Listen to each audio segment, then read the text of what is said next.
हिंदी साहित्य लेक्चर 152। अब हम एक नया टॉपिक स्टार्ट करेंगे जिसका नाम है काव्य यानी काव्य शास्त्र यानी पोएटिक्स या साहित्य शास्त्र। ठीक है, तो काव्य शास्त्र या पोएटिक्स या साहित्य शास्त्र जो है इसे दो प्रकारों में बांटेंगे। एक है भारतीय और दूसरा है पश्चिमी। एक है भारतीय, दूसरा पश्चिमी। तो भारतीय में 9 संप्रदाय आते हैं।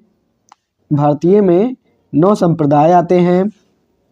भारतीय में 6 संप्रदाय आते हैं। 6 संप्रदाय आते हैं। कौन कौन सा? पहला है रस संप्रदाय, दूसरा है ध्वनि संप्रदाय, तीसरा है अलंकार संप्रदाय, चौथा है रीति संप्रदाय, पांचवा है वक्रोक्ति संप्रदाय और छठवां है औचित्य संप्रदाय। ठीक, तो अब हम भारतीय परंपरा में जो ये 6 हैं तो इनके हम जो प्रमुख हैं उनके नाम भी जान लेते हैं। तो भारतीय साहित्य शास्त्र में 6 संप्रदाय हैं जिसमें पहला है रस संप्रदाय। रस संप्रदाय के जनक हैं भरत मुनि। रस संप्रदाय भरत मुनि, रस संप्रदाय भरत मुनि। ध्वनि संप्रदाय जो है यानी शब्द शक्ति विवेचन। ध्वनि संप्रदाय मतलब शब्द शक्ति विवेचन। तो ध्वनि संप्रदाय के जनक हैं आचार्य आनंदवर्धन। ध्वनि संप्रदाय के जनक हैं आचार्य आनंदवर्धन। ध्वनि संप्रदाय आचार्य आनंदवर्धन। तीसरा है अलंकार संप्रदाय। अलंकार संप्रदाय के जनक हैं आचार्य भामह। अलंकार संप्रदाय के जनक हैं आचार्य भामह। उसके बाद चौथा है रीत संप्रदाय। रीत संप्रदाय के जनक हैं आचार्य वामन। रीत संप्रदाय के जनक हैं आचार्य वामन। और फिर है पांचवा वक्रोक्ति संप्रदाय। वक्रोक्ति संप्रदाय के जनक हैं आचार्य कुंतक। वक्रोक्ति संप्रदाय के जनक हैं आचार्य कुंतक। और फिर छठा है औचित्य संप्रदाय। औचित्य संप्रदाय के जनक हैं आचार्य क्षेमेंद्र। तो भारतीय में 6 परंपरा है। पहला है रस संप्रदाय जिसके जनक हैं भरत मुनि। दूसरा है ध्वनि संप्रदाय जिसके जनक हैं आचार्य आनंदवर्धन। तीसरा है अलंकार संप्रदाय जिसके जनक हैं आचार्य भामह। चौथा है रीति संप्रदाय जिसके जनक हैं आचार्य वामन। पांचवा है वक्रोक्ति संप्रदाय जिसके जनक हैं आचार्य कुंतक। और छठा है औचित्य संप्रदाय जिसके जनक हैं आचार्य क्षेमेंद्र। ठीक, और भारतीय में एक और आता है जिसका नाम है छंद शास्त्र। छंद शास्त्र जिसके जनक हैं पिंगल। छंद शास्त्र जिसके जनक हैं पिंगल। छंद शास्त्र पिंगल। ठीक, अब हम देखते हैं पश्चिमी में। तो पश्चिमी में 2 चीज़ें देखना है। एक तो हमें कुछ सिद्धांतों को देखना है और दूसरा कुछ शब्दों को देखना है। तो सिद्धांत हम देख लेते हैं। तो 2 सिद्धांत हमें देखना है। एक है स्वच्छंदतावाद यानी रोमांटिसिज्म।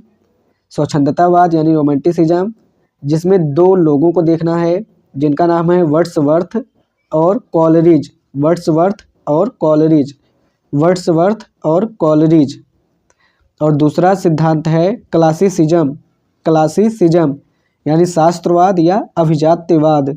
शास्त्रवाद या अभिजात्यवाद जिसमें हमें 2 लोगों को देखना है अरस्तु टी.एस. इलियट। अरस्तु टी.एस. इलियट। तो सिद्धांत में 2 सिद्धांत देखना है। पहला है स्वच्छंदतावाद जिसमें 2 लोगों को देखना है वर्ड्सवर्थ और कॉलरिज को। दूसरा सिद्धांत है शास्त्रवाद या अभिजात्यवाद जिसमें हमें 2 लोगों को देखना है अरस्तु और टी.एस. इलियट। फिर हम देखते हैं शब्द हमें कौन से देखने हैं। शब्द में हमें 4 शब्द देखना है। पहला है बिंब, दूसरा प्रतीक, तीसरा मिथक और चौथा है फंतासी। पहला है बिंब यानी इमेज, दूसरा है प्रतीक यानी सिंबल, तीसरा है मिथक यानी मिथ और चौथा है फंतासी यानी फैंटेसी। ठीक, तो कविताओं को समझने के लिए जो सिद्धांत बने हैं उन सिद्धांतों के समूह को काव्यशास्त्र या पोएटिक्स कहते हैं। कविताओं को समझने के लिए जो सिद्धांत बने हैं उन सिद्धांतों के समूह को काव्यशास्त्र या पोएटिक्स कहते हैं। अब हम देखते हैं काव्य रूप। ये काव्य रूप और काव्य रूप में देखते हैं विधाएं। तो 2 विधा है यानी 2 काव्य रूप हैं। एक है प्रबंध काव्य और दूसरा है मुक्तक काव्य। एक है प्रबंध काव्य, दूसरा है मुक्तक काव्य। तो मुक्तक काव्य जो है वो मुक्त होता है और प्रबंध काव्य और मुक्तक काव्य से मिलकर बना होता है लंबी कविता। तो प्रबंध काव्य और मुक्तक काव्य से मिलकर बना होता है लंबी कविता, ठीक है, और मुक्तक काव्य मुक्त होता है। अब देखिए प्रबंध काव्य क्या होता है। तो प्रबंध काव्य वह है जिसमें नंबर 1 जो ठीक से बधा हुआ हो, दूसरा कहानी की तरह हो, तीसरा पूर्वापर संबंध हो और तो ये 3 चीज़ें हैं प्रबंध काव्य में। 3 चीज़ें हैं, पहला ठीक से बधा हुआ हो, दूसरा कहानी की तरह हो और तीसरा है पूर्वापर संबंध हो। और प्रबंध काव्य जो है ये 2 प्रकार के होते हैं। प्रबंध काव्य जो है ये 2 प्रकार के होते हैं, एक है महाकाव्य, दूसरा खंड काव्य। तो प्रबंध काव्य 2 प्रकार के होते हैं, एक है महाकाव्य, दूसरा खंड काव्य। चलिए सबसे पहले हम महाकाव्य देखते हैं। तो महाकाव्य की कसौटियाँ क्या हैं। तो कसौटियों में हम 2 देखेंगे, एक परंपरागत कसौटी क्या है और दूसरा आधुनिक कसौटी क्या है। तो परंपरागत कसौटी में क्या है, परंपरागत कसौटी में पहला है अंगिरस होना चाहिए। और अंगिरस हमने जाना ही है कि अंगिरस 3 हो सकते हैं, या श्रृंगार या वीर या शांत। तो परंपरागत में है, महाकाव्य की कसौटियों में परंपरागत में है, पहला है अंगिरस होना चाहिए। अंगिरस 3 ही हो सकते हैं, श्रृंगार वीर शांत। दूसरा है 4 पुरुषार्थ की उपस्थिति हो, दूसरा है 4 पुरुषार्थों की उपस्थिति हो। 4 पुरुषार्थों की उपस्थिति हो, कौन कौन से, यानी धर्म अर्थ काम मोक्ष की उपस्थिति हो।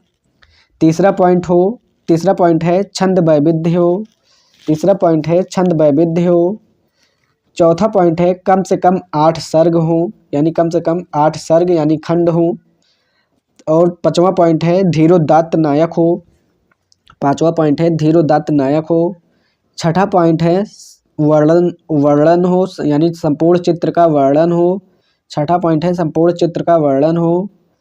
7वां पॉइंट है शुरुआत में मंगलाचरण हो, 7वां पॉइंट है शुरुआत में मंगलाचरण हो।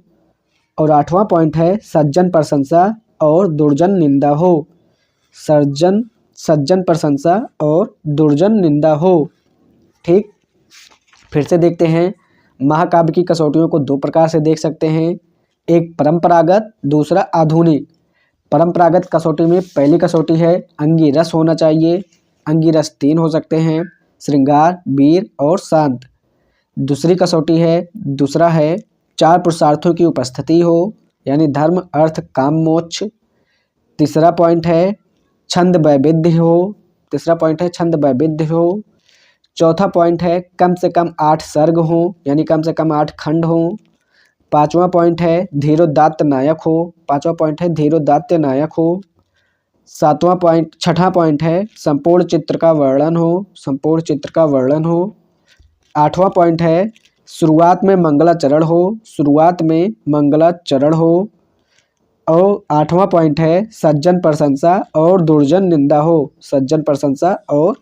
निंदा हो। अब हम देखते हैं आधुनिक कसौटियों में।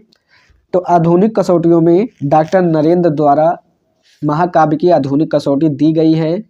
डॉक्टर नरेंद्र द्वारा महाकाव्य की आधुनिक कसौटी दी गई है, जिनके अनुसार पहला पॉइंट है महत या उदात्त नायक चरित्र होना चाहिए। महत या उदात्त नायक या चरित्र होना चाहिए। महत या उदात्त नायक या चरित्र होना चाहिए। महत या उदात्त नायक या चरित्र होना चाहिए। उदात्त या महत का मतलब क्या है। उदात्त या महत का मतलब है जिसमें भाव यानी रस हो, कथानक हो, शैली या भाषा हो और कार्य करने की क्षमता हो, मतलब कार्य हो। तो उदात्त या महंत का मतलब है जिसमें भाव यानी रस हो, कथानक हो, शैली या भाषा हो, कार्य हो। तो ये उदात्त या महंत है। तो आधुनिक कसौटी डॉक्टर नरेंद्र द्वारा दिया गया है, जिसके अनुसार महत या उदात्त नायक या चरित्र होना चाहिए। महत या उदात्त का मतलब है कि भाव रस होना चाहिए, यानी रस होना चाहिए, कथानक होना चाहिए, शैली या भाषा होनी चाहिए और कार्य होना चाहिए। अब हम देखते हैं महाकाव्य के प्रकार। तो महाकाव्य 4 प्रकार के होते हैं। एक महाकाव्य है घटना प्रधान, दूसरा महाकाव्य है वर्णन प्रधान, तीसरा महाकाव्य है चरित्र प्रधान और चौथा है भाव प्रधान। तो महाकाव्य के 4 प्रकार हो सकते हैं। पहला है घटना, वर्णन, चरित्र, भाव। पहला है घटना प्रधान, दूसरा है वर्णन प्रधान, तीसरा है चरित्र प्रधान और चौथा है भाव प्रधान। घटना प्रधान महाकाव्य का उदाहरण है पृथ्वीराज रासो। घटना प्रधान महाकाव्य का उदाहरण है पृथ्वीराज रासो। वर्णन प्रधान महाकाव्य का उदाहरण है रामचंद्रिका, केशवदास का रामचंद्रिका। वर्णन प्रधान महाकाव्य का उदाहरण है केशवदास का रामचंद्रिका, केशवदास का रामचंद्रिका वर्णन प्रधान महाकाव्य है। चरित्र प्रधान महाकाव्य का उदाहरण है तुलसीदास का रामचरितमानस। चरित्र प्रधान महाकाव्य है तुलसीदास का रामचरितमानस। और भाव प्रधान उपन्यास है, भाव प्रधान महाकाव्य है कामायनी, जयशंकर प्रसाद की कामायनी। तो भाव प्रधान महाकाव्य है जयशंकर प्रसाद का कामायनी। घटना प्रधान है चंद्रबरदाई के पृथ्वीराज रासो। वर्णन प्रधान है केशवदास का रामचंद्रिका। चरित्र प्रधान है तुलसीदास का रामचरितमानस और भाव प्रधान है जयशंकर प्रसाद का कामायनी। अब हम देखते हैं दूसरा एक और होता है, वो होता है खंड काव्य। हमने देखा था प्रबंध काव्य के 2 प्रकार हैं, पहला है महाकाव्य और दूसरा है खंड काव्य। तो हमने महाकाव्य में देखा महाकाव्य की कसौटियाँ जो कि 2 थी, एक परंपरागत एक आधुनिक। उसके बाद फिर हमने महाकाव्य के प्रकार को देखा। अब हम देखते हैं खंड काव्य। तो खंड काव्य क्या है? खंड काव्य क्या है? खंड काव्य एक देशानुसारी होता है। खंड काव्य एक देशानुसारी होता है। खंड काव्य एक देशानुसारी होता है। मतलब कि ऐसा प्रबंध जिसमें एक पक्ष यानी व्यक्ति समाज घटना, ऐसा प्रबंध जिसमें एक पक्ष यानी व्यक्ति समाज घटना, ऐसा प्रबंध जिसमें एक पक्ष हो, ऐसा प्रबंध जिसमें एक पक्ष हो ना कि संपूर्ण समाज विद्यमान हो, उसे खंड काव्य कहते हैं। ऐसा प्रबंध जिसमें एक पक्ष विद्यमान हो, ऐसा प्रबंध जिसमें एक पक्ष हो ना कि संपूर्ण समाज विद्यमान हो, उसे खंड काव्य कहते हैं। जैसे इसमें आ जाता है जो संदेश राशक है, संदेश राशक जो है वो हिंदी का पहला संदेश काव्य है। संदेश राशक हिंदी का पहला संदेश काव्य है। और मैथिली शरण गुप्त की बात करें तो मैथिली शरण गुप्त का द्वापर, पंचवटी प्रसंग, चंपू काव्य यशोधरा। मैथिली शरण गुप्त का द्वापर, पंचवटी प्रसंग, चंपू काव्य यशोधरा ये सभी खंड काव्य हैं। और रासों में जितने आते हैं परमाल रासो, हमीर रासो, विशलदेव रासो। परमाल रासो, हमीर रासो, विशलदेव रासो। परमाल रासो, हमीर रासो, विशलदेव रासो ये सभी खंड काव्य लिखते हैं या खंड काव्य के अंतर्गत आते हैं। अब तीसरा हम देखते हैं। तीसरा मतलब कि हमने विधाओं को, काव्य रूप की विधाओं को 2 भागों में बांटा था, एक प्रबंध काव्य, दूसरा मुक्तक काव्य। तो हमने प्रबंध काव्य में देखा ये 2 प्रकार के होते हैं, महाकाव्य, खंड काव्य। हमने देखा था प्रबंध काव्य जो है वो ठीक से बंधा हुआ होना चाहिए, कहानी की तरह होना चाहिए और पूर्वापर संबंध होना चाहिए। अब हम देखते हैं विधाओं के दूसरा प्रकार मुक्तक काव्य। तो मुक्तक काव्य में हमें 5, 6, 7 चीज़ें पढ़नी है, जिसमें पढ़ना है हमें गीत क्या होता है, गीत, परगीत, पद, पहेली, नज्म, मुकरी, गज़ल। गीत, परगीत, पद, पहेली, नज्म, मुकरी, गज़ल इतनी चीज़ें हमें मुक्तक काव्य में पढ़ना है। तो चलिए मैं सबसे पहले देखते हैं सबसे पहले पहेली। तो पहेली में क्या होता है? पहेली लिखते हैं पहेली में लिखते हैं कौन कौन? अमीर खुसरो और भारतेंदु हरिश्चंद्र। पहेली में होता क्या है? पहेली में प्रश्न पूछा जाता है। तो पहेली के मतलब मुक्तक का पहेली के रचनाकार अगर लेखक की बात की जाए तो 2 लोगों का नाम आता है, एक है अमीर खुसरो और दूसरा है भारतेंदु हरिश्चंद्र। एक है अमीर खुसरो, दूसरा है भारतेंदु हरिश्चंद्र। ये पहेली के अंतर्गत आते हैं। तो पहेली क्या है? पहेली वह मुक्तक काव्य या छोटी सी कविता है। पहेली वह मुक्तक काव्य या छोटी सी कविता है जिसमें प्रश्न पूछा जाता है, जिसमें प्रश्न पूछा जाता है और इसका उत्तर नहीं बताया जाता है, और इसका उत्तर नहीं बताया जाता है। उत्तर पेज को उल्टा करके देखना पड़ता है, उत्तर पेज को उल्टा करके देखना पड़ता है। तो पहेली वह मुक्तक काव्य है, पहेली वह मुक्तक काव्य या छोटी सी कविता है जिसमें प्रश्न पूछा जाता है और इसका उत्तर नहीं बताया जाता है। उत्तर पेज को पलट कर उल्टा करके देखना पड़ता है। अब हम देखते हैं मुकरी। तो मुकरी क्या है? मुकरी में पहले 2 पैराग्राफ में, मतलब पहले लाइन के 2 सेंटेंस में क्वेश्चन और दूसरे लाइन के पहले सेंटेंस में क्वेश्चन पूछा जाता है और दूसरे लाइन के अंतिम सेंटेंस में गलत आंसर दिया जाएगा। उसके बाद फिर कॉमा लगा के सही आंसर बताया जाता है। ठीक है, तो मुकरी में क्या होता है, पहले क्वेश्चन पूछेंगे, पहले लाइन में क्वेश्चन, दूसरे लाइन के पहले सेंटेंस में क्वेश्चन, उसके बाद लास्ट में गलत आंसर बताएंगे, फिर सही आंसर बताया जाएगा। और गीत क्या है? अब हम देखते हैं गीत। हमने अभी देखा पहेली और मुकरी, अब हम देखते हैं गीत क्या है। गीत क्या है और पद क्या है? तो गीत और पद एक ही भाव है। गीत और पद एक ही भाव है।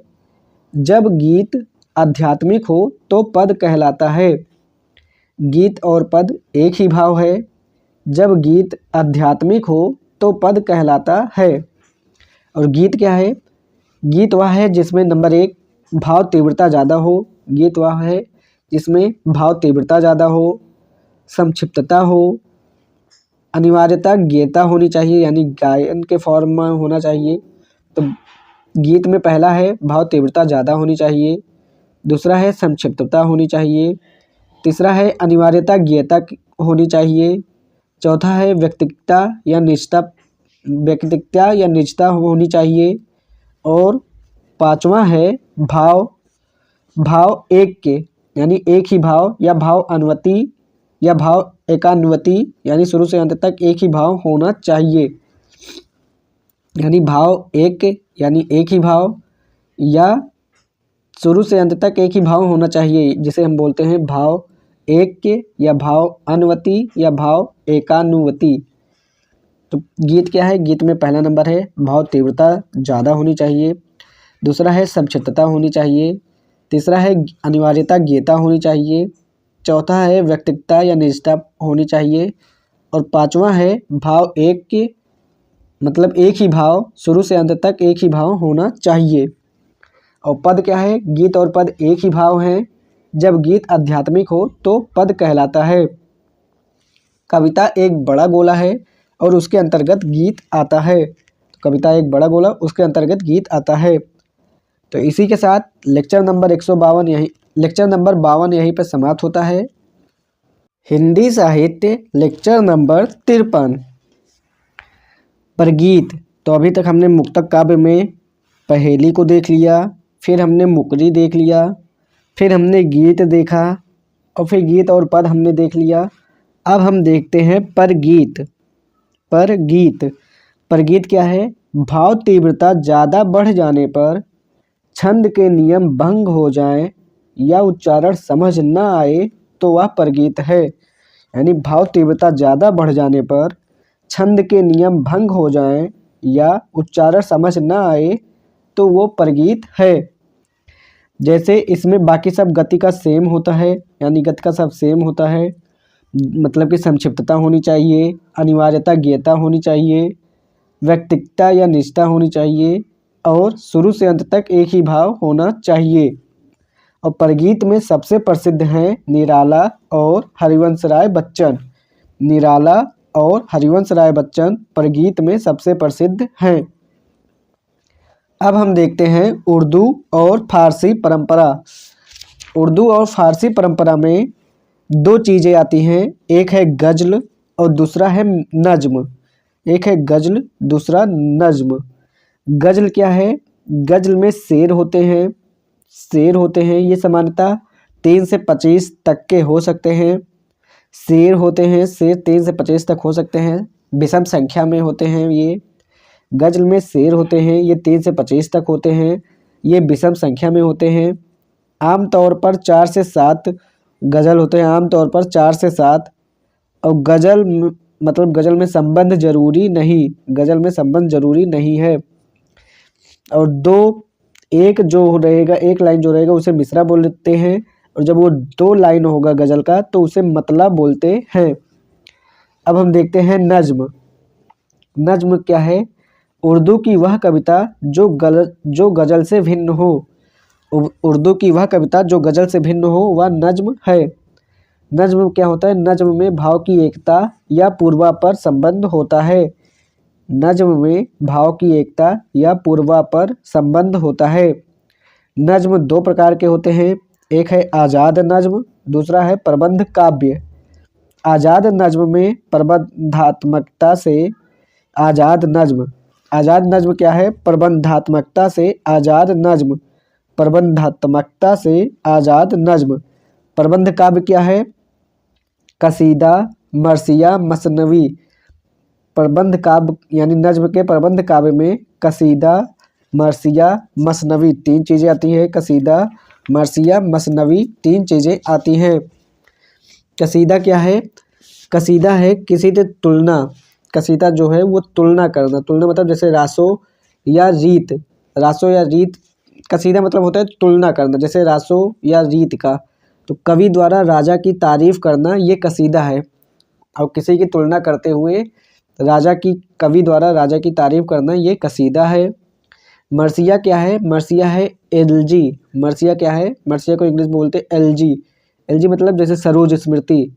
सरोज स्मृति जो है वो मरसिया है। यानी किसी के मरने के बाद शोक गीत या कविता लिखना। किसी के मरने के बाद शोक गीत या कविता लिखना ये मरसिया है, जिसमें सरोज स्मृति आता है। मसनवी सरोज स्मृति का मतलब गीत आता है। मसनवी क्या है? मसनवी है प्रेम और प्रेम की संघर्ष की कविताएं। प्रेम और प्रेम की संघर्ष की कविताएं जो हैं उसे मसनवी बोलते हैं। तो कसीदा क्या है? कवि द्वारा राजा की तारीफ़ करना। मरसिया क्या है? मरसिया एलजी है, यानी सरोज स्मृति के शब्दों में कहें तो किसी के मरने के बाद शोक गीत या कविता लिखना, वो मरसिया है। मसनवी क्या है? मसनवी प्रेम और प्रेम की संघर्ष की कविताएं हैं। प्रेम और प्रेम की संघर्ष की कविताएं मरसिया, मसनवी हैं। मक्ता क्या है? मक्ता है किसी गज़ल में लास्ट के जो 2 लाइन में लास्ट जो होता है वो मक्ता है, यानी अपने नाम का इस्तेमाल होता है, जिसे तखल्लुस कहते हैं। मक्ता जो होता है वो लास्ट की लाइन होती है गज़ल में, लास्ट की लाइन को मक्ता कहते हैं। मक्ता और उसमें होता है अपने नाम का इस्तेमाल होता है। मक्ता में अपने नाम का इस्तेमाल होता है, जिसे तखल्लुस कहते हैं। ठीक, अब देखते हैं रदीफ़। रदीफ़ क्या है ये देखते हैं। तो रदीफ़ है, जैसे एक रदीफ़ मैं बोलता हूँ, प्यार का पहला खत लिखने में वक्त तो लगता है। प्यार का पहला खत लिखने में वक्त तो लगता है। नए परिंदों को उड़ने में वक्त तो लगता है। जैसे प्यार का पहला खत लिखने में वक्त तो लगता है, नए परिंदों को उड़ने में वक्त तो लगता है। जिस्म की बात नहीं थी उनके दिल तक जाना था। जिस्म की बात नहीं थी उनके दिल तक जाना था। लंबी दूरी तय करने में वक्त तो लगता है। लंबी दूरी तय करने में वक्त तो लगता है। प्यार का पहला खत लिखने में वक्त तो लगता है, नए परिंदों को उड़ने में वक्त तो लगता है। जिस्म की बात नहीं थी उनके दिल तक जाना था।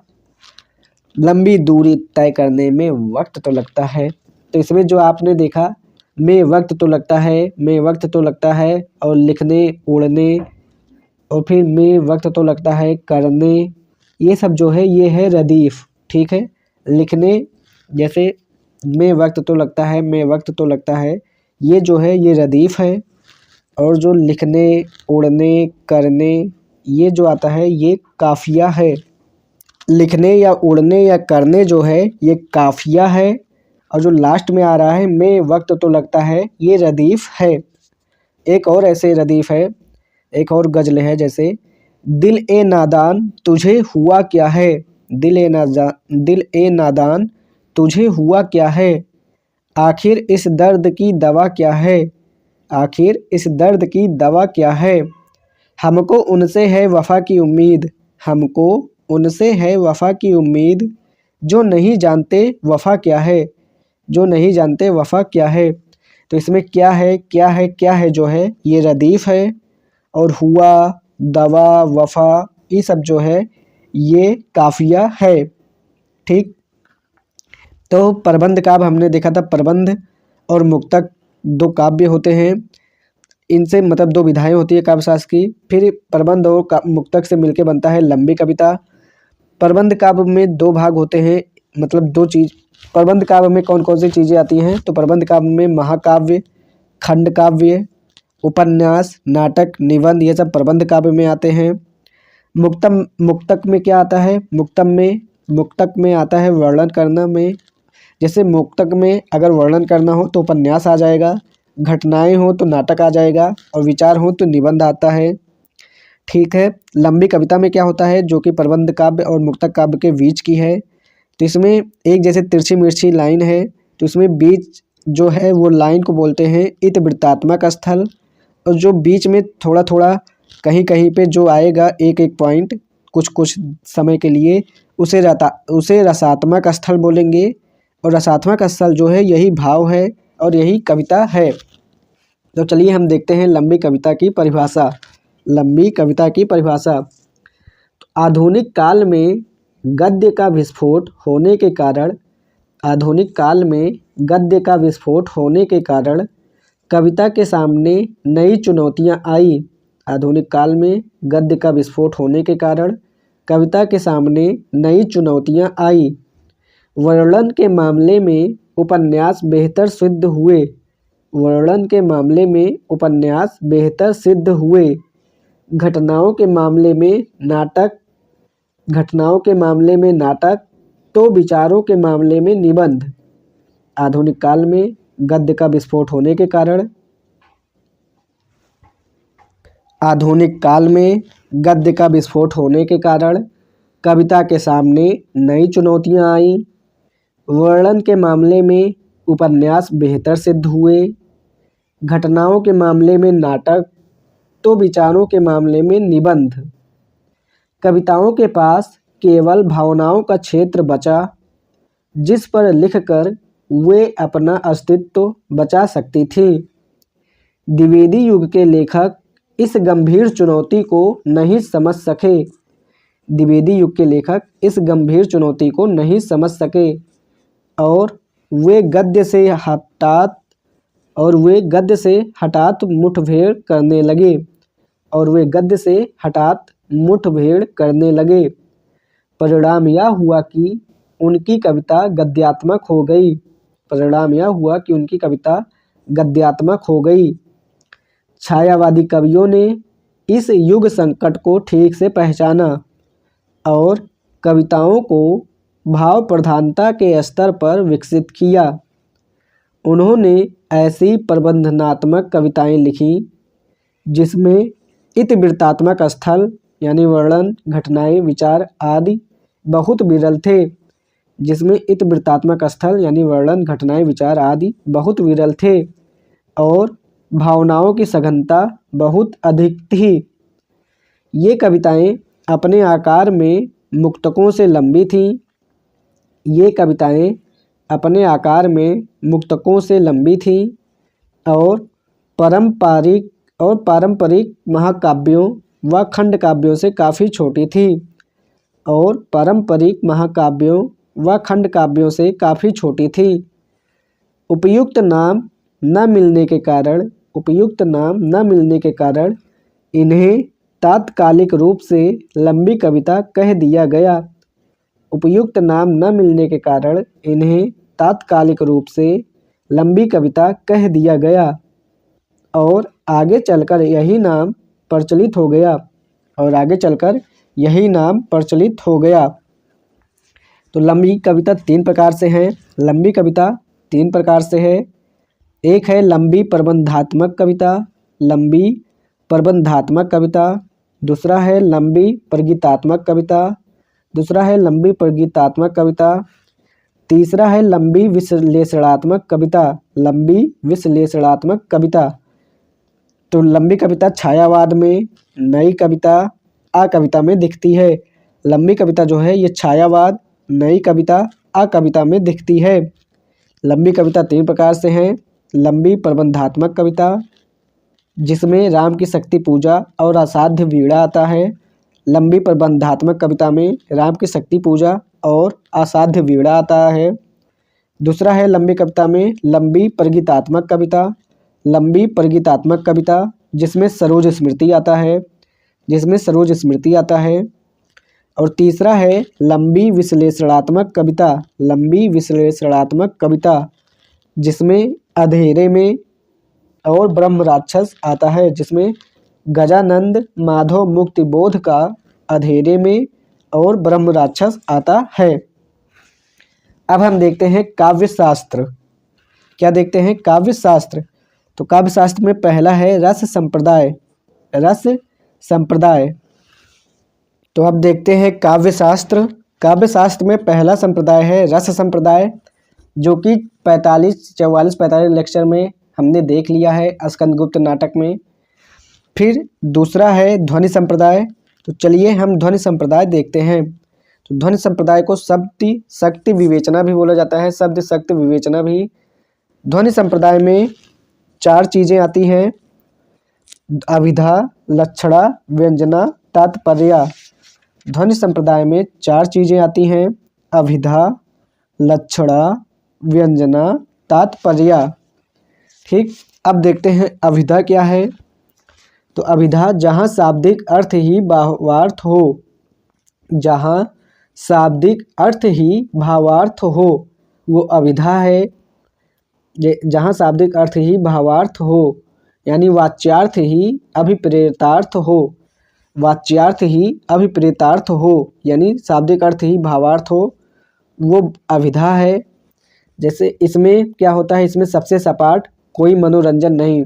अभिधा जो होता है ये सबसे सपाट और इसमें कोई मनोरंजन नहीं होता है। दूसरा पॉइंट है सहज, समझने में आसान होता है, सहज होता है, समझने में आसान होता है।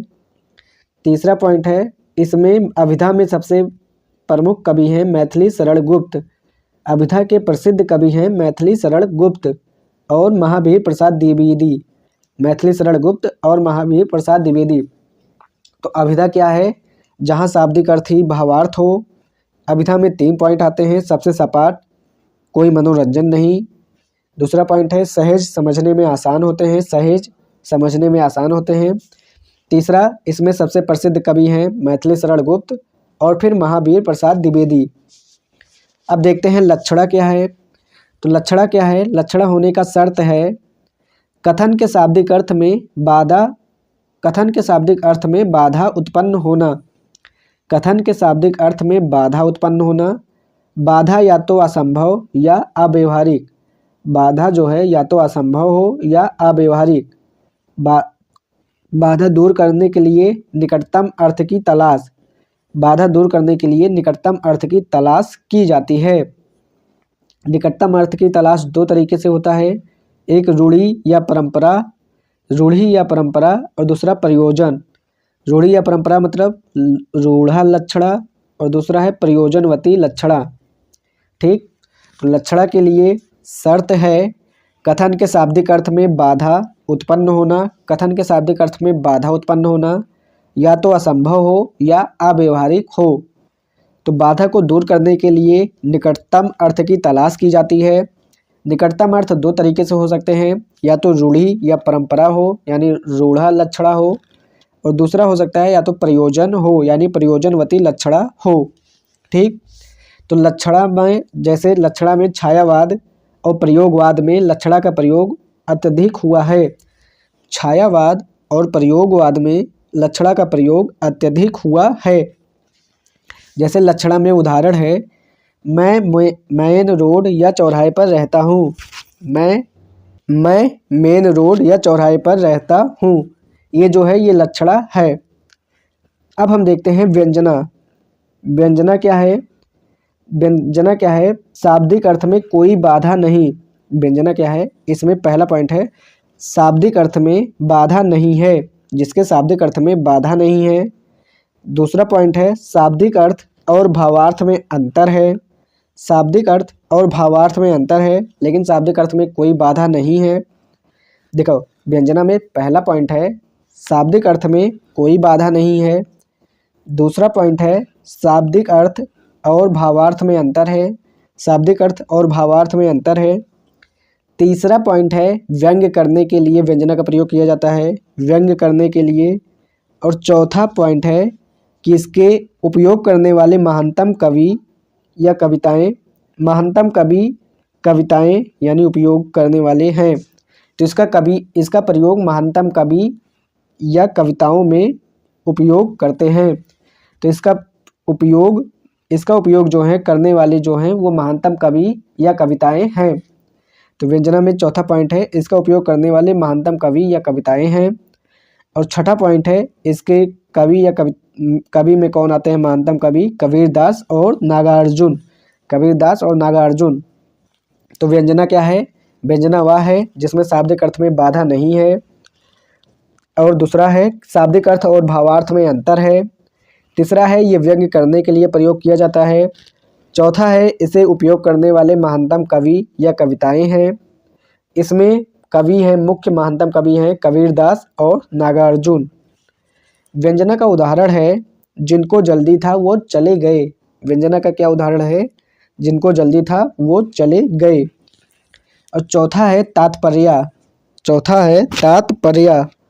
तात्पर्य का क्या मतलब है, भिन्न भिन्न कालखंड में, भिन्न भिन्न कालखंड में सुने गए शब्दों को, भिन्न भिन्न कालखंड में सुने गए शब्दों को मन के भीतर जोड़कर, मन के भीतर जोड़कर उसको एक वाक्य के रूप में, उसको एक वाक्य के रूप में जोड़कर उसका अर्थ निकालने की शक्ति ही तात्पर्य है। दोबारा से, भिन्न भिन्न कालखंड में सुने गए शब्दों को मन के भीतर जोड़कर उसको एक वाक्य के रूप में जोड़कर, उसको एक वाक्य के रूप में जोड़कर उसका अर्थ निकालने की शक्ति ही, उसका अर्थ निकालने की शक्ति ही तात्पर्य है। ठीक, तो पहला जो था रस संप्रदाय वो तो हमने पहले ही देख लिया है। फिर हमने अब ध्वनि संप्रदाय देख लिया। ध्वनि संप्रदाय में 4 चीज़ें थी जो कि हमने देख लिया, अभिधा, लक्षणा, व्यंजना, तात्पर्य। और ध्वनि संप्रदाय के जो जनक हैं, तो ध्वनि संप्रदाय के जो जनक हैं उनका नाम है आचार्य आनंदवर्धन। अब आता है तीसरा है अलंकार संप्रदाय, जिसके जनक हैं आचार्य भामा, आचार्य भामा। तो अलंकार में, अलंकार अलम से मिलके बना है। अलम का मतलब होता है सजावट, अलम मतलब होता है सजावट। तो अलंकार मुख्यतः 2 प्रकार से होते हैं, एक शब्दा अलंकार, दूसरा अर्था अलंकार। अलंकार मुख्यतः 2 प्रकार से होते हैं, एक शब्दा अलंकार, दूसरा अर्था अलंकार। शब्दा अलंकार में आते हैं अनुप्रास, श्लेष, यमक, पुनरुक्त, वदाभास। अनुप्रास, श्लेष, यमक, पुनरुक्त, वदाभास, पुनरुक्त, वदाभास, पुनरुक्त, वदाभास। ठीक है। अनुप्रास क्या है, समान ध्वनियों की आवृत्तियों से पैदा होने वाला सौंदर्य, समान ध्वनियों की आवृत्तियों से पैदा होने वाला सौंदर्य, समान ध्वनियों की आवृत्तियों से पैदा होने वाला सौंदर्य, ये क्या है, ये अनुप्रास है। समान ध्वनियों की आवृत्तियों से पैदा होने वाला सौंदर्य, ये अनुप्रास है। इसमें ध्वनि जो होते हैं ये व्यंजना और स्वर इसमें दोनों होते हैं। ठीक है।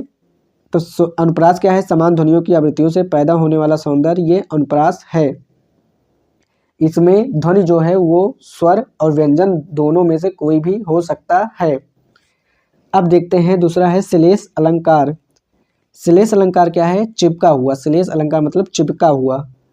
अगर किसी शब्द का एक से अधिक अर्थ हो, अगर किसी शब्द का एक से अधिक अर्थ हो और उसकी वजह से पंक्तियों के अलग अलग अर्थ निकल रहे हैं, तो वो श्लेष अलंकार है। श्लेष अलंकार क्या है, अगर किसी शब्द का एक से अधिक अर्थ हो, अगर किसी शब्द का एक से अधिक अर्थ हो और उसकी वजह से पंक्तियों के अलग अलग अर्थ निकल रहे हैं, तो वो श्लेष अलंकार है। क्या है श्लेष अलंकार, अगर किसी शब्द का एक से अधिक अर्थ हो और उसकी वजह से पंक्तियों के अलग अलग अर्थ निकल रहे हों। जैसे उदाहरण है, जहाँ देखता हूँ खुदा ही खुदा नज़र आता है। जहाँ देखता हूँ खुदा ही खुदा नज़र आता है। तो यहाँ खुदा और खुदा जो है 2 बार आया है, इसका अलग अलग अर्थ है। तो ये क्या हो गया, ये है श्लेष अलंकार। श्लेष अलंकार, ठीक है।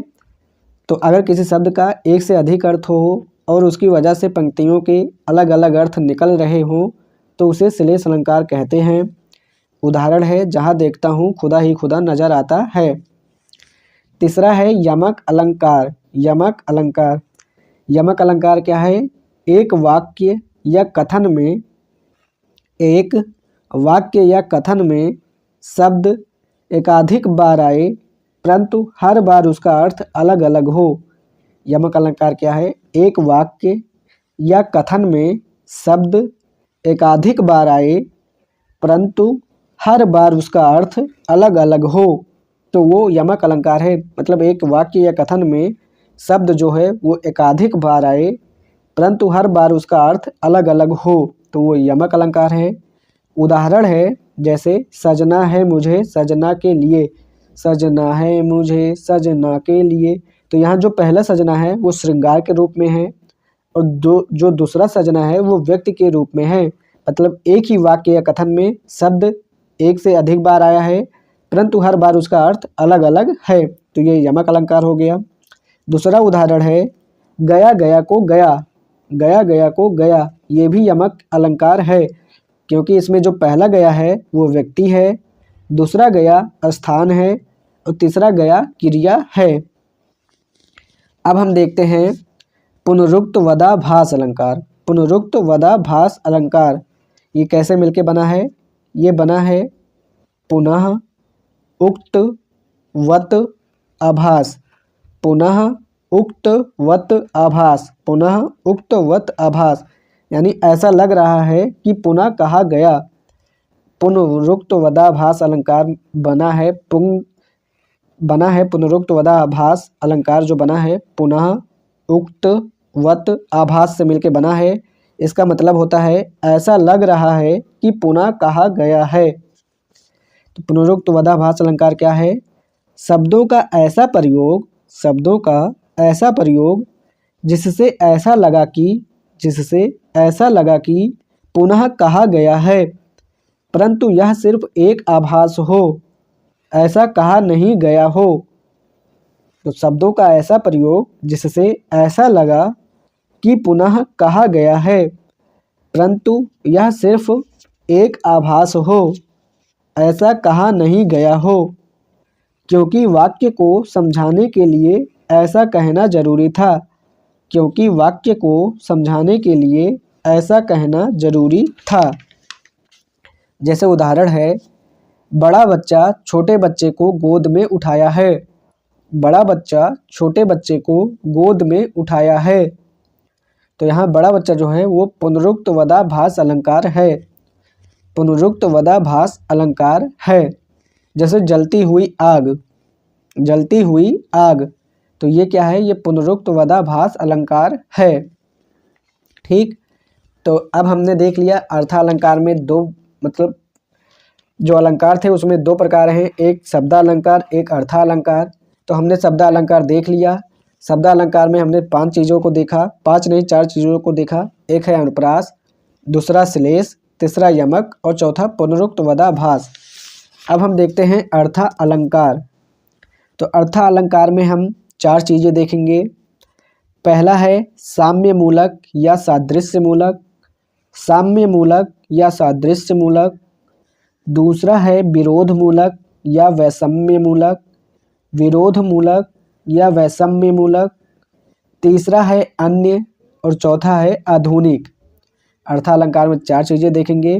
पहला है साम्य मूलक या सादृश्य मूलक, दूसरा है विरोध मूलक या वैषम्य मूलक, तीसरा है अन्य और चौथा है आधुनिक। तो इसी के साथ लेक्चर नंबर 53 यहीं पे समाप्त होता है। हिंदी साहित्य लेक्चर नंबर 54। तो हमने अर्थालंकार को 4 भागों में बांटा। पहला है साम्य मूलक या सादृश्य मूलक, दूसरा है विरोध मूलक या वैषम्य मूलक, तीसरा है अन्य और चौथा है आधुनिक। तो हम देखते हैं पहला जो है साम्य मूलक या सादृश्य मूलक। साम्य मूलक या सादृश्य मूलक, तो इसमें 4 चीज़ें आती हैं। एक है उपमान, दूसरा है उपमेय, तीसरा है साधारण धर्म और चौथा है वाचक शब्द। साम्य मूलक या सादृश्य मूलक अर्थालंकार में 4 चीज़ें आती हैं: उपमान, उपमेय, साधारण धर्म और वाचक शब्द। चलिए इसे एक एग्जाम्पल से समझते हैं। तो एक उदाहरण है, हे राधा तुम्हारा चेहरा चंद्रमा के समान चमकदार है। हे राधा तुम्हारा चेहरा चंद्रमा के समान चमकदार है। तो इसमें उपमान क्या है? उपमान है जिससे तुलना की जाएगी, जिससे तुलना की जाएगी वो उपमान है। तो इसमें इस उदाहरण में उपमान है चंद्रमा। उपमेय क्या है? जिसकी तुलना की जाएगी। उपमेय क्या है? जिसकी तुलना की जाएगी। तो इसमें उपमेय है चेहरा। तो इसमें उपमेय क्या है? चेहरा। साधारण धर्म क्या है? चमकदार। साधारण धर्म क्या है? चमकदार। और वाचक शब्द क्या है? के समान। वाचक शब्द क्या है? के समान। तो हे राधा तुम्हारा चेहरा चंद्रमा के समान चमकदार है। तो चेहरा जो हो गया वो उपमेय, चंद्रमा उपमान, के समान वाचक शब्द और चमकदार साधारण धर्म है। फिर हम साम्य मूलक या सादृश्य मूलक अर्थालंकार को, इसमें भी 3-4 प्रकार हैं। चलिए हम एक एक को देखते हैं। तो इसमें पहला है उपमा अलंकार। उपमा अलंकार क्या है? निश्चित भाषा में उपमा अलंकार वह है जो निश्चित भाषा में रहे पर अंतर बना रहे। निश्चित भाषा में लेकिन अंतर बना रहे। निश्चित भाषा में अंतर बना रहे। उदाहरण है उपमा अलंकार का, राधा का घर से निकलना ठीक ऐसा है जैसे चंद्रमा बालों के पीछे से निकला हो। उपमा अलंकार में क्या होता है? निश्चित भाषा में होता है पर अंतर बना रहे। उदाहरण है, राधा का घर से निकलना ठीक ऐसा है, राधा का घर से निकलना ठीक ऐसा है जैसे चंद्रमा बादलों के पीछे से निकला हो। जैसे चंद्रमा बादलों के पीछे से निकला हो। तो राधा का घर से निकलना ठीक ऐसा है जैसे चंद्रमा बादलों के पीछे से निकला हो। दूसरा है उत्प्रेक्षा अलंकार। दूसरा है उत्प्रेक्षा अलंकार। इसमें क्या होता है? इसमें भी तुलना होता है लेकिन संभावना की भाषा में। तुलना होता है संभावना की भाषा में, परंतु उपमान तथा उपमेय में अंतर बना रहता है। परंतु उपमान तथा उपमेय में अंतर बना रहे। तो उत्प्रेक्षा अलंकार में क्या होता है? उत्प्रेक्षा अलंकार में भी तुलना होता है संभावना की भाषा में। संभावना की भाषा कौन कौन सी है? जैसे मानो, लगता है कि, प्रतीत होता है कि, यानी मानो, लगता है कि, प्रतीत होता है कि, ये संभावना की भाषा है। तो उत्प्रेक्षा अलंकार क्या है? जिसमें तुलना हो। तो उत्प्रेक्षा अलंकार क्या है? इसमें भी तुलना होती है संभावना की भाषा में, परंतु उपमान तथा उपमेय में अंतर बना रहे। परंतु उपमान तथा उपमेय में अंतर बना रहे। जैसे उदाहरण है, राधा घर से निकलती ही तो मानो चंद्रमा निकल आया हो। राधा के घर से निकलते ही मानो चंद्रमा निकल आया हो। राधा घर से निकलते ही तो मानो चंद्रमा निकल आया हो। तो ये जो है ये उत्प्रेक्षा अलंकार है। ठीक है। तो अगर पूछ लीजिए कि इसमें उपमान कौन है, तो उपमान होता है जिससे तुलना की जाए। तो इसमें उपमान क्या है? चंद्रमा। और उपमेय क्या है? जिसकी तुलना की जाएगी। तो उपमेय इसमें है राधा घर से निकलती ही, तो राधा इसमें उपमेय हो जाएगी। तीसरा होता है रूपक अलंकार। रूपक अलंकार में क्या होता है? उपमेय पर उपमान का आरोपण हो जाता है। उपमेय पर उपमान का आरोपण हो जाता है। और रूपक निश्चित भाषा में होता है और इसमें अंतर खत्म हो गया है। रूपक अलंकार में उपमेय पर उपमान का आरोपण हो जाता है, ये निश्चित भाषा में होता है और इसमें अंतर खत्म हो जाता है। तो ये निश्चित भाषा में होता है, अंतर खत्म हो गया है। उदाहरण है जैसे चंद्रमुखी, चंद्रमुखी, कमल चरण, कमल चरण। तो ये सब जो हैं ये रूपक अलंकार हैं। अब देखते हैं फिर से उपमा अलंकार। तो उपमा अलंकार के दो भेद हैं, एक है पूर्वोपमा और दूसरा है लुप्तोपमा। पूर्वोपमा, पूर्वोपमा और लुप्तोपमा। पूर्वोपमा क्या है? साम्य मूलक के चार तथ्यों की मौजूदगी, साम्य मूलक के चार तथ्यों की मौजूदगी, यानी उपमान, उपमेय, साधारण धर्म, वाचक शब्द, तो वो पूर्वोपमा है। और लुप्तोपमा क्या है? जहाँ चार तथ्यों में से कोई एक तत्व की गैर मौजूदगी हो, जहाँ चार तत्वों में से कोई एक तत्व की गैर मौजूदगी हो, तो वो है लुप्तोपमा, लुप्तोपमा अलंकार। तो उपमा अलंकार दो प्रकार से, पूर्वोपमा और लुप्तोपमा। पूर्वोपमा क्या है?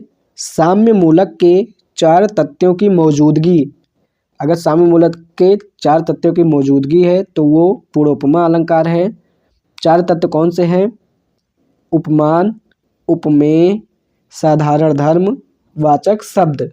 तो अगर इनकी मौजूदगी है तो वो पूर्वोपमा है, और इनमें से अगर किसी एक की गैर मौजूदगी है तो वो लुप्तोपमा है। अब देखते हैं सबसे पहले रूपक अलंकार। तो रूपक अलंकार में क्या है? रूपक अलंकार दो प्रकार से होते हैं, एक है सांग्य रूपक, दूसरा है निरंग रूपक। एक है सांग्य रूपक, दूसरा निरंग रूपक। सांग्य रूपक में क्या होता है? जहाँ तुलना व्यापक रूप में हो, जहाँ तुलना व्यापक रूप में हो, कई सारे विषयों की तुलना किसी एक विषय से की जाए तो वह सांग रूपक अलंकार है। कई तुलना एक साथ की जाए तो सांग रूपक क्या है? सांग रूपक क्या है? जहाँ तुलना व्यापक रूप में हो, जहाँ तुलना व्यापक रूप में हो, कई सारे विषयों की तुलना, जहाँ तुलना व्यापक रूप में हो, कई सारे विषयों की तुलना किसी एक ही विषय से की जाए तो वह सांग्य रूपक अलंकार है। कई तुलना एक साथ की जाए तो वो सांग्य रूपक अलंकार है। निरंग रूपक अलंकार क्या है? निरंग रूपक अलंकार क्या है? जहाँ रूपक अलंकार बिल्कुल सहज हो, जहाँ रूपक अलंकार बिल्कुल सहज हो, एक की तुलना एक से ही की गई हो, एक की तुलना एक से ही की गई हो। आम तौर पर इसे सिर्फ रूपक अलंकार भी कह सकते हैं। आम तौर पर इसे सिर्फ रूपक अलंकार भी कह सकते हैं। तो निरंग रूपक क्या है? जहाँ रूपक अलंकार बिल्कुल सहज हो, यानी एक की तुलना एक से ही की गई हो। आम तौर पर इसे सिर्फ रूपक अलंकार भी कह सकते हैं। तीसरा है उत्प्रेक्षा अलंकार। तो उत्प्रेक्षा अलंकार में क्या होता है? हेतु स्प्रेसा होता है, हेतु स्प्रेसा होता है, यानी कारण होता है। तो उत्प्रेक्षा अलंकार में क्या होता है? कारण होता है। मतलब कि कांवा काँव काँव में केशव दास की कल्पना। जैसे उत्प्रेक्षा अलंकार में क्या होता है? कारण होता है। तो इसमें जैसे है काँवा की काँव काँव में केशव दास की कल्पना। ठीक। अब हम देखते हैं साम्य मूलक या सादृश्य मूलक अर्थालंकार में हमने तीन देख लिया, एक उपमा, दूसरा उत्प्रेक्षा, तीसरा रूपक। अब इसी में चौथा है संदेह मूलक अलंकार। संदेह मूलक अलंकार का एग्जाम्पल है राम कहते हैं लक्ष्मण जरा देखो तो चाँद निकला है या भाभी निकली है। राम कहते हैं लक्ष्मण जरा देखो तो चाँद निकला है या भाभी निकली है। तो ये संदेह अलंकार है। और पांचवा है भ्रांतिमान अलंकार। भ्रांतिमान अलंकार, भ्रांतिमान मतलब भ्रम। तो भ्रांतिमान अलंकार, तो राम कहते हैं लक्ष्मण जल्दी से पूजा का थाल ले आओ, तुम्हारी भाभी आई हैं। तो छत पे चाँद निकला है, तो राम जी कहते हैं लक्ष्मण जल्दी से पूजा का थाल ले आओ, तुम्हारी भाभी आई हैं। तो यहाँ पे क्या हो रहा है? यहाँ पे भ्रम हो रहा है। इस वजह से ये भ्रांतिमान अलंकार है। ठीक। छठवां क्या है? छठवां है अनन्वय अलंकार। छठवां है अनन्वय अलंकार। इसमें क्या होता है? इसमें जहाँ उपमान और उपमेय एक ही हो जाते हैं, जहाँ उपमान और उपमेय एक ही हो जाते हैं वो अनन्वय अलंकार है, जहाँ उपमान और उपमेय एक ही हो जाते हैं। जैसे उदाहरण है, आप तो आप जैसे हैं, आप तो आप जैसे हैं, राम तो राम जैसे हैं। तो ये क्या है? ये है अनन्वय अलंकार। अब हम देखते हैं विरोध मूलक अर्था अलंकार। विरोध मूलक अर्था अलंकार। इसमें पहला है विरोधाभास। इसमें पहला है विरोधाभास। तो विरोधाभास क्या है? पहली नज़र में लगे कि विरोध हुआ है, पहली नज़र में लगे कि विरोध हुआ है, पर गहराई से देखने में पता चलता है कि विरोध नहीं हुआ, पर सिर्फ आभास हो रहा है। विरोधाभास क्या है? पहली नज़र में लगे कि विरोध हुआ है, पर गहराई से देखने से पता चलता है कि विरोध नहीं हुआ, पर सिर्फ आभास हो रहा है। जैसे उदाहरण है, प्यासा कुआं, अकेली भीड़, खोई हुई दिशाएं, ठंडी आग, उदासी भरी उमंग, सोना है तो जागो, चीखता हुआ सन्नाटा, बोलती हुई तन्हाई, झूठा सच। तो ये है विरोध मूलक अर्था अलंकार में पहला है विरोधाभास। तो ये था विरोधाभास। तो विरोधाभास क्या है? पहली नज़र में लगे कि विरोध हुआ है, पर गहराई से देखने से पता चलता है कि विरोध नहीं हुआ, पर सिर्फ आभास हो रहा है। अब दूसरा देखते हैं। दूसरा है विभावना। दूसरा है विभावना। तो विभावना क्या है? ऐसी स्थिति जहाँ बिना कारण के कार्य होते हुए दिखाया जा रहा हो। ऐसी स्थिति जहाँ बिना कारण के कार्य होते हुए दिखाया जा रहा हो। ऐसी स्थिति जहाँ बिना कारण के कार्य होते हुए दिखाया जा रहा हो। जैसे उदाहरण है, नायक को विरह में रोते बिलखते हुए देखकर, नायक को विरह में रोते बिलखते हुए देखकर सहनायक ने कहा, नायक को विरह में रोते बिलखते हुए देखकर सहनायक ने कहा, अभी तो वर्षा ऋतु आई भी नहीं और बाढ़ आने को है। अभी तो वर्षा ऋतु आई भी नहीं और बाढ़ आने को है। तो ये है विभावना। विभावना क्या है? ऐसी स्थिति जहाँ बिना कारण के कार्य होते हुए दिखाया जा रहा हो। तीसरा है असंगति। तीसरा है असंगति। असंगति क्या है? कारण कहीं और दिखाया और कार्य कहीं और। कारण कहीं और दिखाया और कार्य कहीं और, तथा इन दोनों के भिन्न स्थानों पर होने में कोई तर्क न हो। तथा इन दोनों के भिन्न स्थानों पर होने में कोई तर्क न हो। तो असंगति क्या है? कारण कहीं और दिखाया, कारण कहीं और दिखाया और कार्य कहीं और, तथा इन दोनों के भिन्न स्थानों पर होने में कोई तर्क ना हो। जैसे उदाहरण है, बहुत हिचकी आ रही है, लगता है कोई याद कर रहा है। बहुत हिचकी आ रही है, लगता है कोई याद कर रहा है। तो ये असंगति है। चौथा है व्यतिरेक। चौथा है व्यतिरेक। तो व्यतिरेक क्या है? आमतौर पर उपमान को उपमेय से अच्छा माना जाता है, परंतु उसे अलग कर पलट दिया जाए। व्यतिरेक क्या है? आमतौर पर उपमान को उपमेय से अच्छा माना जाता है, परंतु उसे अलग कर पलट दिया जाए, यानी कि उपमेय को ज़्यादा अच्छा माना जाए उपमान की तुलना में, तो वो व्यतिरेक होता है। जैसे उदाहरण है, ए चाँद हमने भी चाँद देखा है। तुझमें तो दाग है, हमने बेदाग देखा है। ये चाँद हमने भी चाँद देखा है, तुझमें तो दाग है, हमने तो बेदाग देखा है। तो ये व्यतिरेक है। तो इसमें क्या होता है, इसमें उपमेय को उपमान से अच्छा माना जाता है। पांचवा है प्रतीप। पांचवा क्या है, प्रतीप।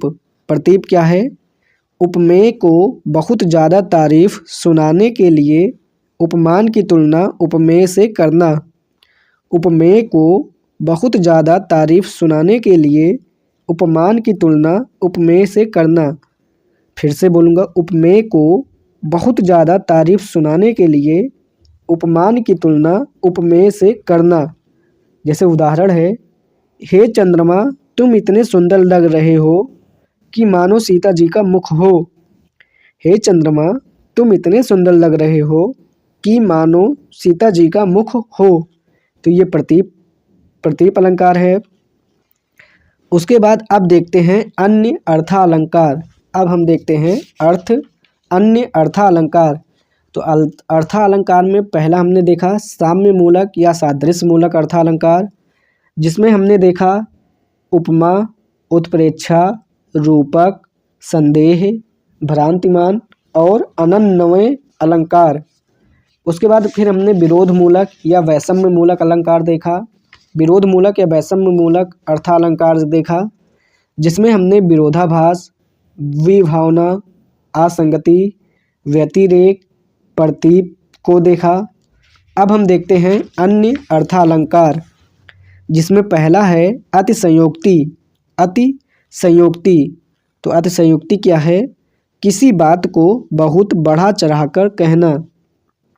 किसी बात को बहुत बढ़ा चढ़ाकर कहना, वो है अतिशयोक्ति। किसी बात को बहुत बढ़ा चढ़ाकर कहना। जैसे उदाहरण है, दादाजी का सिर बिहार में कटा और उसके बाद दादाजी घोड़े पर बैठकर दिल्ली तक आए और सरकार से बात भी की। दादाजी का सिर बिहार में कटा और उसके बाद दादाजी घोड़े पर बैठकर दिल्ली तक आए और सरकार से बात भी की। तो ये जो है ये अतिशयोक्ति अलंकार है। उसके बाद दूसरा है स्वभावोक्ति। स्वभावोक्ति। दूसरा है स्वभावोक्ति।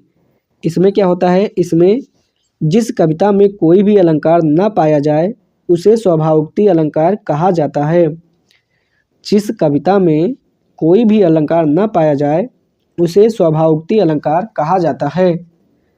इसमें जो प्रस्तुत अर्थ है वो पहला राजा, नाटक, अप्रस्तुत अर्थ।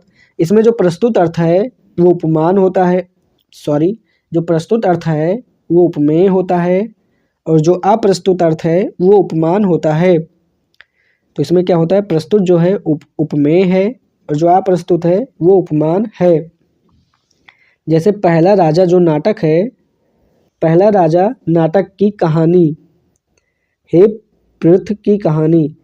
पहला राजा नाटक की कहानी पर समझ यह आ रहा है कि यह नेहरू की कहानी है। स्वभावोक्ति अलंकार क्या है, जिस कविता में कोई भी अलंकार ना पाया जाए उसे स्वभावोक्ति अलंकार कहा जाता है। इसमें दो अर्थ होते हैं, एक प्रस्तुत अर्थ, एक अप्रस्तुत अर्थ। प्रस्तुत मतलब उपमेय और अप्रस्तुत मतलब उपमान। तो जैसे पहला राजा जो नाटक है, पहला राजा जो नाटक है उसकी कहानी जो है उसे पढ़कर यह समझ आ रहा है कि यह नेहरू की कहानी है, कि यह नेहरू की कहानी है।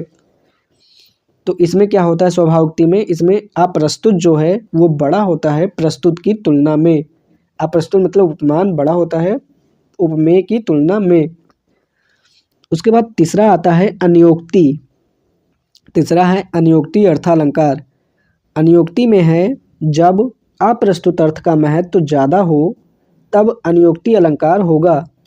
जब अप्रस्तुत अर्थ का महत्व ज़्यादा हो तब अन्योक्ति अलंकार होगा। उसके बाद चौथा है अप्रस्तुत मतलब हमने जान ही लिया कि उपमान है और प्रस्तुत मतलब उपमेय। चौथा है समासोक्ति। समासोक्ति तो इसमें क्या है, जब प्रस्तुत अर्थ तथा अप्रस्तुत अर्थ का महत्व बराबर हो पर प्रस्तुत अर्थ का सारांश ज़्यादा हो तब समासोक्ति अलंकार है। समासोक्ति क्या है, जब प्रस्तुत अर्थ तथा अप्रस्तुत अर्थ का महत्व बराबर हो पर प्रस्तुत अर्थ का सारांश ज़्यादा हो तब समासोक्ति अलंकार है। जैसे उदाहरण है, प्रीलिम्स में असफल हुई सोती हुई बेटी के बाप ने जगाते हुए कहा। प्रीलिम्स में असफल हुई सोती हुई बेटी के बाप ने जगाते हुए कहा, अभी भी जाग जाओ बेटा वरना देर हो जाएगा। अभी भी जाग जाओ बेटा वरना देर हो जाएगा। तो ये क्या है? ये समासोक्ति अलंकार है। समासोक्ति अलंकार में होता क्या है? जब प्रस्तुत अर्थ तथा अप्रस्तुत अर्थ का महत्व बराबर हो पर प्रस्तुत अर्थ का सारांश ज़्यादा हो तब समासोक्ति अलंकार है। अब देखते हैं जो अर्थालंकार है उसका जो चौथा पॉइंट है, यानी आधुनिक काल के अर्थालंकार। चलिए उसे देखते हैं। तो आधुनिक काल के अर्थालंकार यानी छायावाद में है, तो इसमें पहला आता है मानवीयकरण। मानवीकरण, मानवीकरण मतलब पर्सोनिफिकेशन। पर्सोनिफिकेशन यानी मानवीकरण। तो मानवीकरण क्या है? जो मानव नहीं है उसे मानव के रूप में व्यक्त करना मानवीकरण है। जो मानव नहीं है उसे मानव के रूप में व्यक्त करना मानवीकरण है। जो मानव नहीं है उसे मानव के रूप में व्यक्त करना मानवीकरण है। जैसे उदाहरण है, भावना को मानव की तरह पेश करना। भावना को मानव की तरह पेश करना। विचार, पशु या पक्षी, वस्तु आदि। उदाहरण है जैसे भावना को मानव की तरह पेश करना, विचार, पशु या पक्षी, वस्तु आदि को मानव की तरह पेश करना। जैसे आसमान रो रहा है, बादल तड़प रहा है। तो ये क्या है? ये है मानवीकरण। फिर दूसरा है विशेषण विपर्य। दूसरा क्या है? दूसरा है विशेषण विपर्य। विशेषण विपर्य का मतलब है यानी ट्रांसफरर इफेक्ट। यानी विशेषण विपर्य क्या है? विशेषण विपर्य क्या है? किसी विशेष की ऐसी विशेषता बताना जो उसकी वास्तविक विशेषता से भिन्न हो। किसी विशेष की ऐसी विशेषता बताना जो उसकी वास्तविक विशेषता से भिन्न हो। जैसे उदाहरण है, मौसम बेईमान, गुलाबी शाम। जैसे मौसम बेईमान, गुलाबी शाम, आवारा दिल। प्रयोगवाद में भी दिखेगा ये जो है, ये सब प्रयोगवाद में भी दिखेगा। तो विशेषण विपर्य क्या है? किसी विशेष की ऐसी विशेषता बताना जो उसकी वास्तविक विशेषता से भिन्न हो। जैसे उदाहरण है, मौसम बेईमान, गुलाबी शाम, आवारा दिल। तो इन सब का प्रयोग यानी विशेषण विपर्य का प्रयोगवाद में भी दिखेगा। तीसरा है ध्वन्यार्थ व्यंजना। तीसरा कौन सा है? तीसरा है ध्वन्यार्थ व्यंजना। इसमें क्या होता है? ऐसी ध्वनियों का इस्तेमाल करना कि ध्वनियों से ही अर्थ की अनुभूति होने लगे। ऐसी ध्वनियों का इस्तेमाल करना कि ध्वनियों से ही अर्थ की अनुभूति होने लगे। ऐसी ध्वनियों का इस्तेमाल करना कि ध्वनियों से ही अर्थ की अनुभूति होने लगे। जैसे उदाहरण है, टिप टिप बरसा पानी, चले जैसे हवाएं सनन सनन, चल छैया छैया, धक धक करने लगा। तो ये सब जो है ये ध्वन्यार्थ व्यंजना है। तो अभी तक हमने शुरू से देखा, अगर हम संप्रदाय की बात करें तो 6 संप्रदाय थे, जिनमें से हमने 3 संप्रदाय देख लिया। रस संप्रदाय तो हमने सबसे पहले ही देख लिया था। उसके बाद ध्वनि संप्रदाय आया जिसके जनक हैं आचार्य आनंदवर्धन। फिर हमने देखा अलंकार संप्रदाय जिसके जनक हैं आचार्य भामा। और अब हम देखते हैं चौथा संप्रदाय जिसका नाम है रीति संप्रदाय, जिसके जनक हैं आचार्य वामन। तो रीति संप्रदाय के जनक हैं आचार्य वामन यानी वामनाचार्य। तो रीति का मतलब है, रीति का 2 मतलब है। एक तो रीति का मतलब है परंपरा, यानी रीतिकाल। तो रीति का एक मतलब है परंपरा यानी रीतिकाल, और एक मतलब है विशिष्ट पद रचना से। तो रीति का एक मतलब है विशिष्ट पद रचना। विशिष्ट पद मतलब शैली या स्टाइल। तो एक रीति का मतलब है विशिष्ट पद रचना यानी शैली या स्टाइल।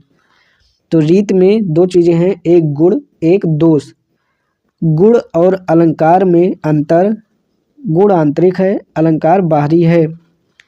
गुण और अलंकार में अंतर अगर हम देखें कि गुण और अलंकार में अंतर क्या है, तो गुण आंतरिक हैं, अलंकार बाहरी है। गुण जो हैं वो आंतरिक हैं और अलंकार बाहरी है। तो अगर हम गुण देखें ना, तो गुण 3 प्रकार के हैं, एक माधुर्य, एक ओज गुण, एक प्रसाद। माधुर्य गुण, ओज गुण, प्रसाद। तो हमने देखा रीत, रीत के 2 मतलब हैं। पहला मतलब है परंपरा यानी रीतकाल, दूसरा मतलब है विशिष्ट पद रचना। विशिष्ट पद रचना का मतलब है शैली या स्टाइल से। रीत 2 प्रकार से हैं, एक गुण एक दोष। गुण और अलंकार में अगर अंतर की बात करा जाए तो गुण आंतरिक हैं, अलंकार बाहरी हैं। तो अब हम देखते हैं गुण। गुण के 3 प्रकार हैं, एक है माधुर्य, दूसरा ओज और तीसरा है प्रसाद। तो माधुर्य में क्या होता है, माधुर्य गुण में, तो माधुर्य गुण में पहला पॉइंट है, यदि कविता को पढ़कर कोमल मधुर भावनाएं चित्त को प्रभावित करें यानी चित्त द्रवित हो जाए तो वो माधुर्य गुण है। माधुर्य गुण क्या है, यदि कविता को पढ़कर कोमल मधुर भावनाएं चित्त को प्रभावित करें यानी चित्त द्रवित हो जाए तो वो माधुर्य गुण है। यानी भावनाएं ठीक से हों, माधुर्य में भावनाएं ठीक से, जैसे न प म ल, न प म ल, ये माधुर्य में आते हैं। ए वतन वतन मेरे आबाद रहे तू, ये माधुर्य गुण है। तुझे सब पता है मेरी माँ, ये माधुर्य गुण है। मोरा पिया मुझसे बोलत नहीं, मोरा पिया मुझसे बोलत नहीं, ये माधुर्य गुण है। मतलब जिसमें भावनाएं ठीक से हों, जिसमें ना प म ल ये सब ध्वनियाँ आती हैं, वो माधुर्य गुण है। उसके बाद दूसरा है ओज गुण। ओज क्या है, कविता सुनकर चित्त में स्फूर्ति या जोश आ जाए। कविता सुनकर चित्त में स्फूर्ति या जोश आ जाए तो वो ओज गुण है। इसमें आता है ट ठ ड छ प फ, ट ठ ड छ प फ, ट ठ ड छ प फ। इसमें जैसे आता है दंगल सॉन्ग, इसका एग्जाम्पल है दंगल सॉन्ग। जैसे जो दंगल सॉन्ग है वो ओज गुण का एग्जाम्पल है। आरंभ है प्रचंड, जो आरंभ है प्रचंड ना, ये भी ओज गुण का एग्जाम्पल है। और जो दिनकर कवि हैं, दिनकर जो कवि हैं, ये भी ओज गुण में लिखते हैं। उसके बाद तीसरा गुण है प्रसाद।